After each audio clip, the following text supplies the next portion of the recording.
You won't believe what this family did to her. Smoke curled through the air like whispers from hell. Emily's eyes snapped open to the crackling sound of fire. The walls of her room glowed red, the posters above her bed curling and blackening in the heat. She coughed violently, crawling toward the door, but when she grabbed the handle, the metal scorched her palm. She screamed, "Help! Dad! Somebody help me!"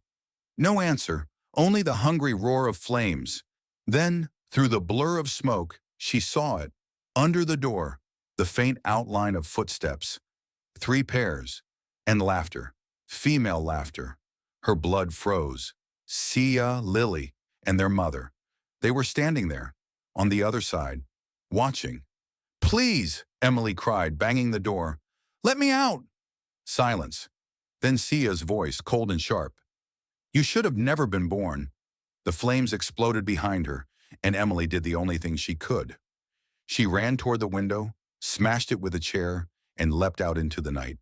The house behind her burned like a funeral pyre, lighting up the sky. That night, Emily Johnson died in the fire. But from her ashes, someone new was born. A survivor, a writer, a woman destined to make the whole world remember her name. Years before that night, Emily's world had been made of sunlight and laughter. Their small Los Angeles home smelled of her mother's perfume, jasmine and something sweet. Her mother, Rose, had the softest hands, and her laugh filled the walls like music. Her father, Mark, was strong but gentle, a man whose smile could make the hardest day fade. He was a proud African immigrant, working as an architect and saving for Emily's future. "Daddy, do you love Mommy more than me?" Emily once asked while he tucked her into bed. Mark chuckled. "That's a dangerous question, Princess." "Answer it." "I love you both differently," he said. "But you're my heart." Emily grinned, not knowing that one day that same heart would break beyond repair. It started with a cough. Then came the weakness, the hospital visits, the medicine bottles lining the kitchen counter like soldiers. Rose tried to stay strong. She smiled even when the pain twisted her body.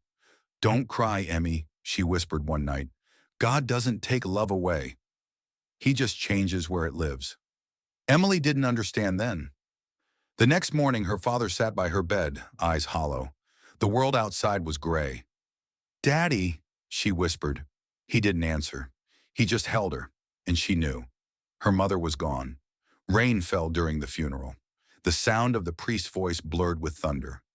Emily stood between headstones, clutching her father's sleeve. Her shoes were soaked, her heart too heavy to beat. That day, the laughter left their home. Mark changed after Rose's death. He became quiet, lost in his work, leaving early, returning late. The house turned into a museum of memories.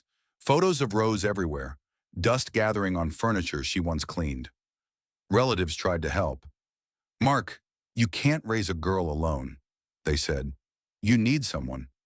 But he always refused. "I promised Rose I'd protect Emily. No woman will come between us." He meant it. For 5 long years, it was just father and daughter.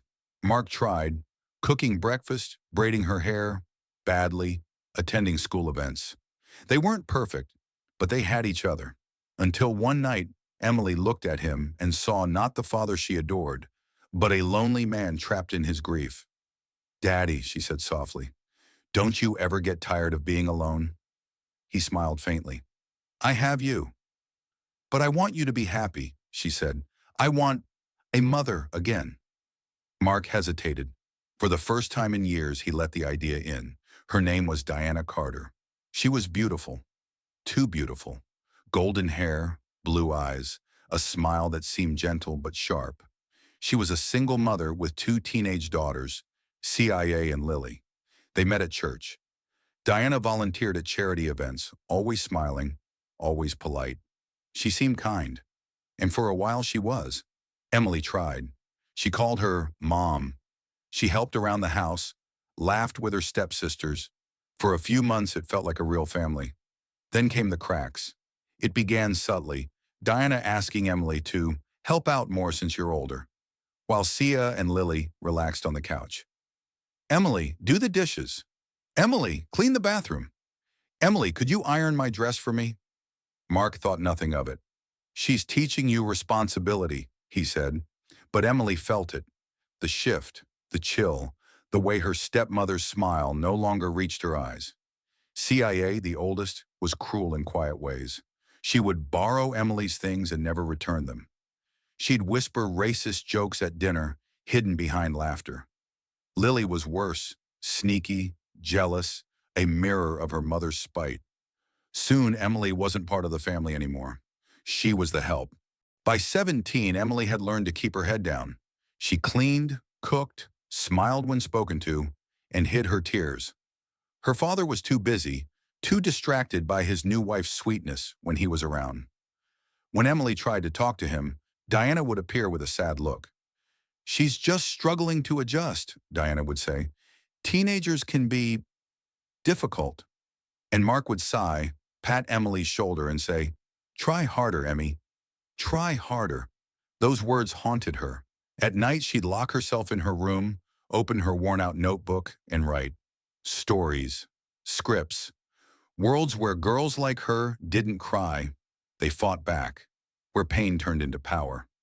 She wrote her life into fiction, every tear transforming into words. When she graduated high school, Emily was ready to change her life. She'd finished her first screenplay, Ashes of a Broken Girl. It was raw, powerful, her truth disguised as art. At dinner one night, she gathered her courage. "Dad, I want to move out. I want to be a writer." Sia burst into laughter. "You? A writer?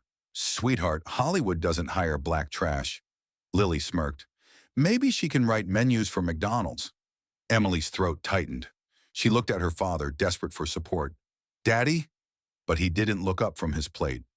"We'll talk later," he murmured. They all laughed. That night, Emily sat on her bed, clutching her notebook. She whispered to herself, "I'll show them. I'll make them regret every word. It wasn't just a dream anymore. It was war." CIA's boyfriend Daniel started visiting often. He was kind to Emily, too kind. When Sia caught him smiling at Emily one afternoon, everything changed. "You think you can steal from me now?" Sia spat. "My boyfriend?" Emily backed away. "I didn't." The slap came fast, then the punches. Lily joined in. They beat her until she stopped fighting. That night, Emily lay bruised in her bed, staring at the ceiling. She wanted to leave, but she had nowhere to go. Then came the fire, the whispers, the laughter, the door that wouldn't open. And by morning, Emily Johnson was gone. Or so they thought. Emily ran until her feet bled. She found herself at a bus station, her skin smeared with ash, her hair singed, her heart numb. She bought a one-way ticket to Los Angeles with the little money she had. For months, she lived in a cheap hostel, working as a waitress by day, writing by night. Her scripts became her lifeline. She sent them everywhere: studios, agents, contests. Most ignored her. Some mocked her, but she kept going. Then one morning, her phone buzzed. "Your story, Ashes of a Broken Girl, moved us deeply. We'd love to discuss a potential deal." Universal Pictures. Emily froze, staring at the screen, her hands trembling. For the first time since the fire, she smiled. She whispered, "Mom, I did it." The email that changed her life sat on the cracked phone screen like a miracle. "Your story moved us deeply." Emily read it again and again until the letters blurred through her tears. For the first time since the fire, she felt the faint hum of hope. But hope wasn't a ticket to Hollywood. It was a door barely open. 2 weeks later, she stood outside a glass-walled building on Wilshire Boulevard. Her only pair of heels pinched. Her second-hand blazer smelled faintly of burnt fabric from the fire she never spoke of. Inside, an assistant led her into a conference room filled with men in expensive sneakers and women with cold smiles. "So, Emily," one of the executives said, tapping her script, "you wrote Ashes of a Broken Girl. Is this autobiographical?" Her throat tightened. "Some of it," she said carefully. He raised an eyebrow. "The protagonist's black. Are you open to making her mixed? Studios find that more marketable." Emily froze. "She's not mixed. That's the point of the story."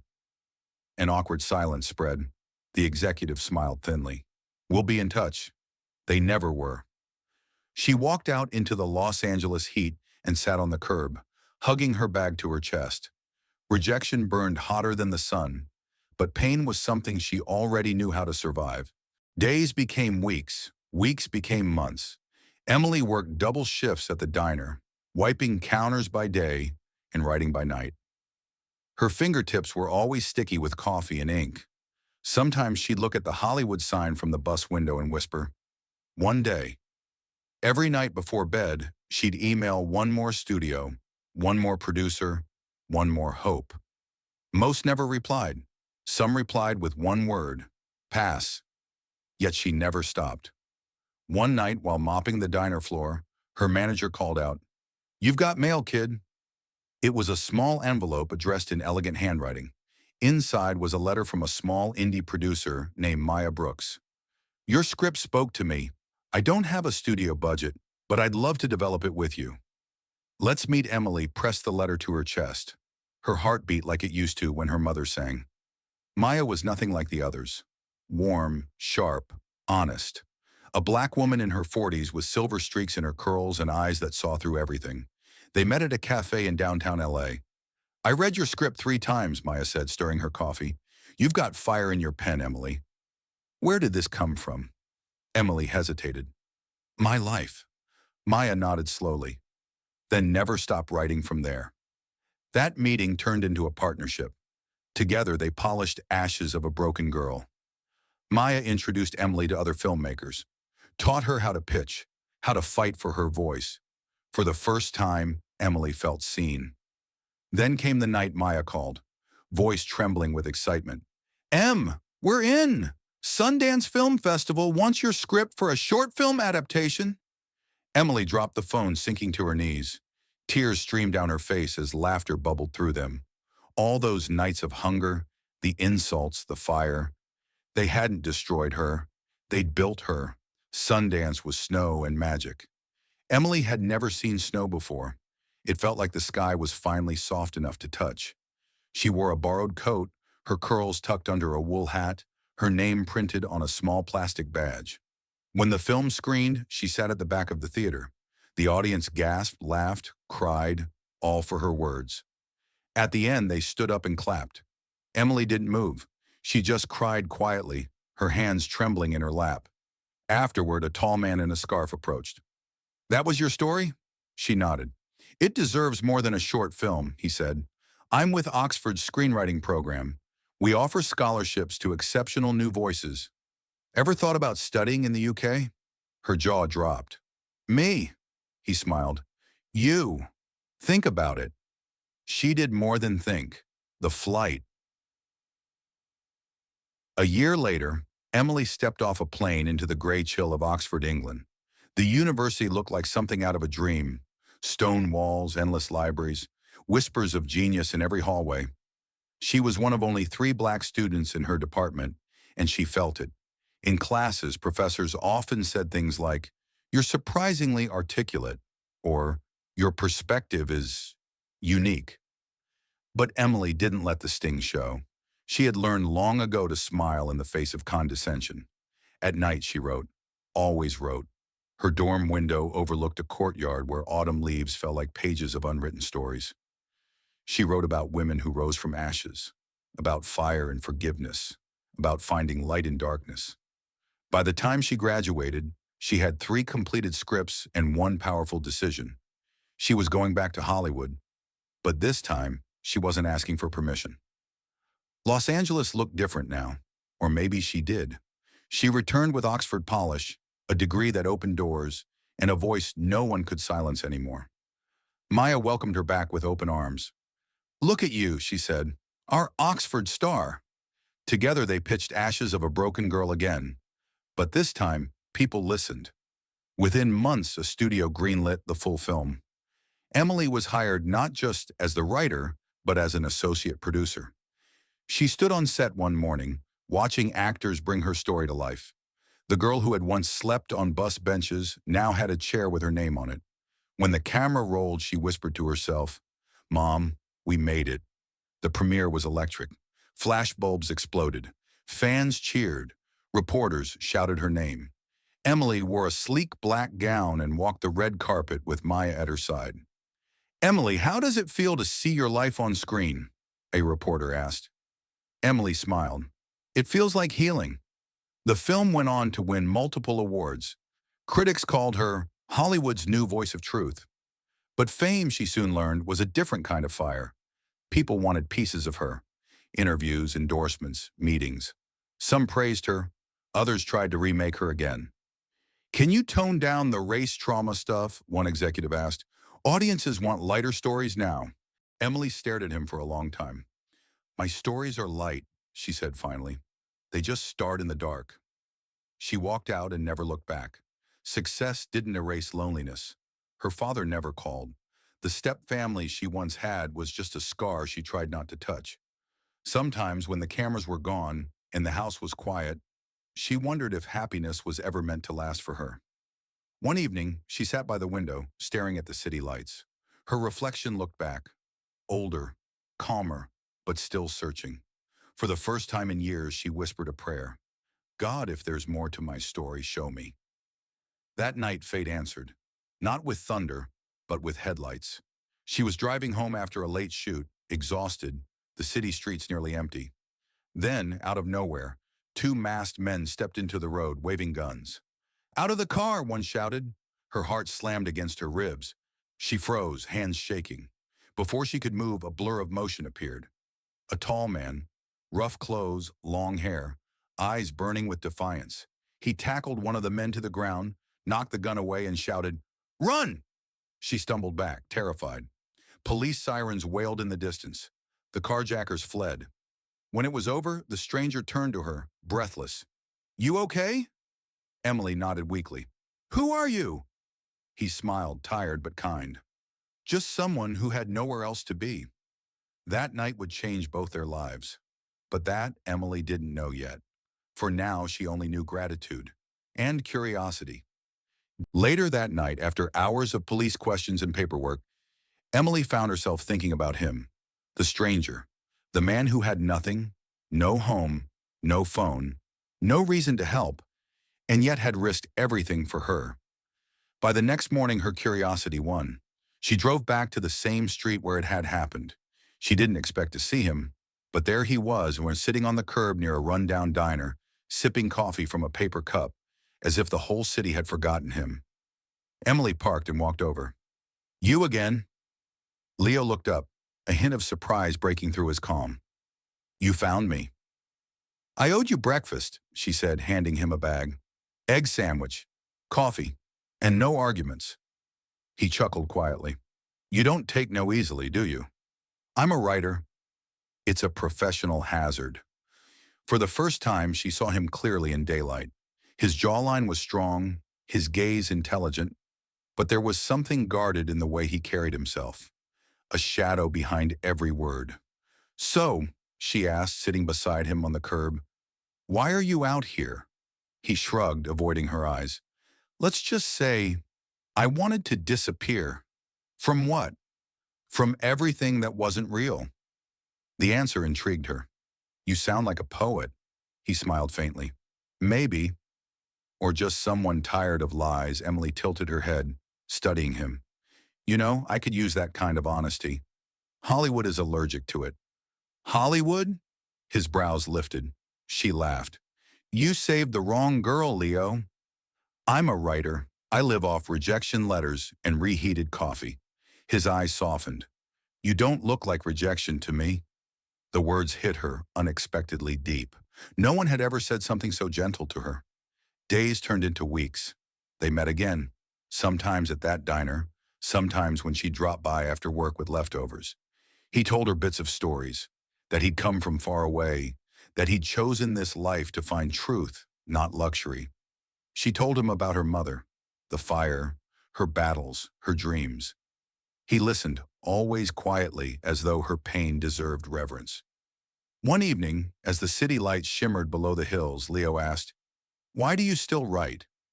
Emily smiled sadly. "Because if I stop, then they win." "Who?" "Everyone who told me I couldn't. Everyone who tried to silence me." He looked at her for a long time. Then don't ever stop. There was something magnetic about the way he said it. Not just encouragement, but belief. Real belief. The kind she had begged for her whole life. One night after her first screenplay premiere, Emily invited him to celebrate. "You can't refuse this one," she said, tugging his hand. He hesitated at the entrance of the gala, a place of glass chandeliers and designer suits. His old jeans and faded jacket drew stares, but Emily didn't care. "This is my friend," she told everyone who asked. "The man who saved my life." When the photographers crowded around her, Leo stepped aside, disappearing into the background. Emily noticed and followed him outside. He stood by her car, hands in pockets, staring at the city lights. "You don't belong in there," he said softly. "You belong out here, where people are real." She crossed her arms. "You talk like someone who's been both places." He turned to her slowly. "Maybe I have." The silence between them stretched, thick with something unsaid. Then he asked, almost as if testing her, "If I told you I wasn't who you think I am, would it change anything?" She frowned. "You mean you're not homeless?" His lips curved faintly. "Let's say it's complicated." "Leo, everyone's complicated." He studied her face, searching for something. Trust, perhaps. Then he stepped closer, his voice low, almost trembling. "Emily, if I asked you to marry me, in this state, with nothing, no money, no house, no name, what would you say?" Her breath caught. "Leo," she whispered, "I'd say yes, 1,000 times yes." For a long moment, he just looked at her, as though he was memorizing every line of her face. Then he smiled, his eyes glistening with something deeper than relief. "You have no idea what you just said," he murmured. That night, when he finally told her who he really was, Leonard Alexander, son of the Duke of Oxfordshire, heir to one of England's oldest families, Emily laughed in disbelief, until the news flashed the next morning. Missing English royal heir found in Los Angeles? Her phone wouldn't stop ringing. The studio wanted statements. The tabloids wanted interviews. But Emily turned off her phone. She sat by the window of her small apartment, staring at Leo. No, Prince Leonard, as he paced nervously, explaining everything. How he'd fled the UK to escape the falseness of privilege. How he'd wanted someone to love him without the weight of his name. Emily listened, heart pounding. The irony was sharp. She had spent her whole life fighting to be seen, and he had spent his hiding from being seen. Maybe that was why they fit. The next morning, before the media frenzy could swallow them whole, Leo took her hand. "Come with me to England," he said softly. "Let me do this right." Emily hesitated, torn between two worlds, the one she had built from ashes and the one that suddenly glittered before her. "Leo, I've fought too long to stand on my own." "Then don't stop standing," he said. "Just stand beside me." And with that, the girl who had once jumped from a burning house stepped into a jet that would carry her halfway across the world. Not as a victim, not as a maid, not as a forgotten child, but as a woman who had survived everything and still dared to love. The limousine rolled slowly down the familiar street.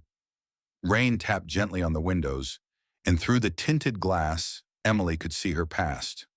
The cracked sidewalks, the old grocery store sign hanging by a thread, the faint outlines of a life she'd left behind. The air was heavy with memory. "Are you sure about this?"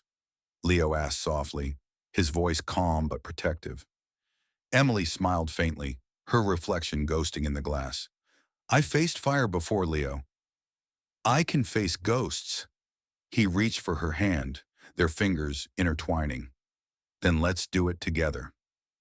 The driver pulled to a stop in front of a small, fading house, the one Emily once called home. The paint peeled like old wounds, and the yard that used to bloom with her mother's roses was now just patches of dry earth. Emily stepped out, her heels sinking into the mud. For a long time, she just stood there, breathing in the silence of the street that had once known her tears. Then she knocked. The door opened slowly. It was her father, Mark Johnson. But time had stolen the shine from his eyes. His once strong shoulders were bent, his skin pale and lined. For a moment he simply stared, disbelief flickering across his face. "Emily!" Hi, Dad. He blinked rapidly, as if afraid she'd vanish. My God, you're real. Emily smiled, though her heart ached. I never stopped being real. From inside, a weak voice called out, Mark, who's at the door? A woman appeared, thinner, frail, her head wrapped in a scarf. It took Emily a moment to recognize her.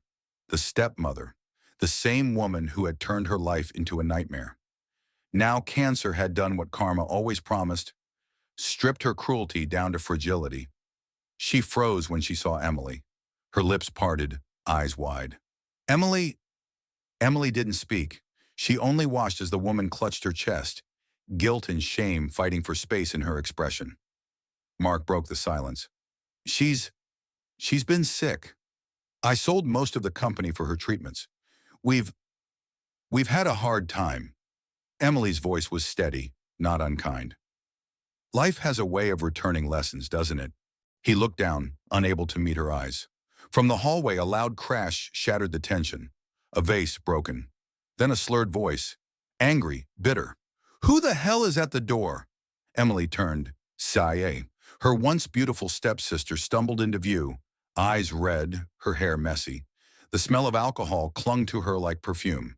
When she saw Emily, she froze, then laughed a dry, hollow laugh. Well, well, look who decided to show up. The black trash turned superstar, Mark shouted. Sia, enough. But Emily raised a hand, calm. Let her speak. Sia sneered. What, you came back to gloat? To show off your perfect life while we're rotting here? Emily's tone was soft but sharp. No, Sia. I came to see what happens when cruelty finally eats itself. The room fell silent. Even the rain outside seemed to pause. Behind Sia, another figure appeared. A little girl, maybe 6, clutching a worn-out teddy bear. Her hair was tangled, her eyes hollow. Emily's breath caught.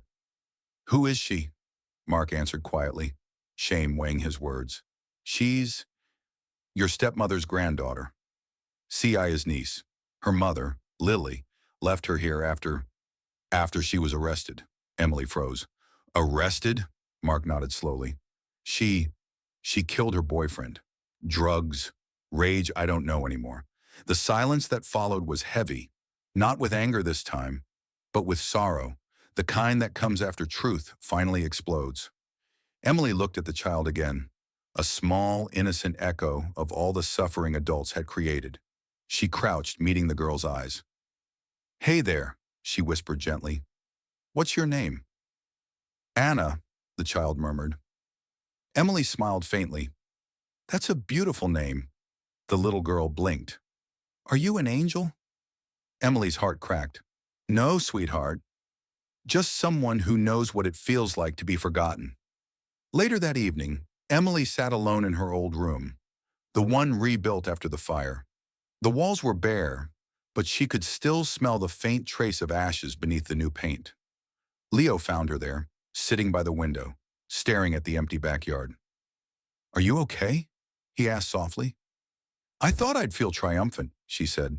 Seeing them broken, seeing karma work. But all I feel is sad. Leo placed a hand on her shoulder. That's because you've grown. Revenge was never your story. Resurrection was. She smiled at that, leaning into his warmth. You know, he added playfully, it's not too late to change your ending again. Emily turned to him, eyebrow raised. Change it how? He stood, reached into his pocket, and pulled out a small velvet box. When he opened it, the room seemed to shrink, all her past fading into the glow of a single diamond. Emily Johnson, he said softly, his voice trembling but sure. You walked through fire, through loss, through every reason to stop believing in love. And still, you chose light. Would you do me the honor of being my wife? Her breath caught. In her mind she saw flashes, her mother's smile, her childhood laughter, the flames, the tears, the scripts, the success. Every scar, every word, every night spent crying into pages that would one day change her life. And now this. Yes, she whispered, tears sliding down her cheeks. 1,000 times yes. Leo slipped the ring on her finger, and outside the rain finally stopped. Weeks later, the world woke to headlines that read, Hollywood writer marries British royal, from orphan to princess. Photographers swarmed the palace gates, hungry for shots of the girl who had rewritten her destiny. But Emily wasn't thinking about fame. As she stood on the balcony overlooking the gardens of Oxfordshire, she thought only of one thing, her mother. Mom, she whispered to the wind, I made it. I finally came home. A soft breeze swept across her face, warm and sweet, like a blessing. And for the first time in her life, Emily didn't feel like she was surviving. She felt like she was living. Years later, a little book would appear on bestseller lists around the world. Ashes of a Girl, the Emily Johnson story. It opened with one simple line. They tried to burn me, but I learned to write in fire. And with that, Emily's story, the girl who turned pain into power, became immortal. The camera panned over the city of Los Angeles, the city that had once ignored her cries, then later begged for her stories. Billboards lined Sunset Boulevard. The royal screenwriter, Emily Johnson's final film premieres tonight. Inside the Dolby Theater, the world glittered. Red carpet, flashing cameras, famous faces. But when Emily stepped out of the black limousine, the noise seemed to soften, as if even Hollywood paused to pay its respects. She was no longer the fragile girl who had once escaped fire. She was a woman of purpose, grace wrapped in power. Her gown shimmered gold beneath the lights, her smile calm, regal. Leo stood beside her, his tux sharp, his eyes full of quiet pride. Years hadn't dimmed his affection. If anything, time had deepened it. He whispered, You ready, Mrs. Alexander? Emily grinned.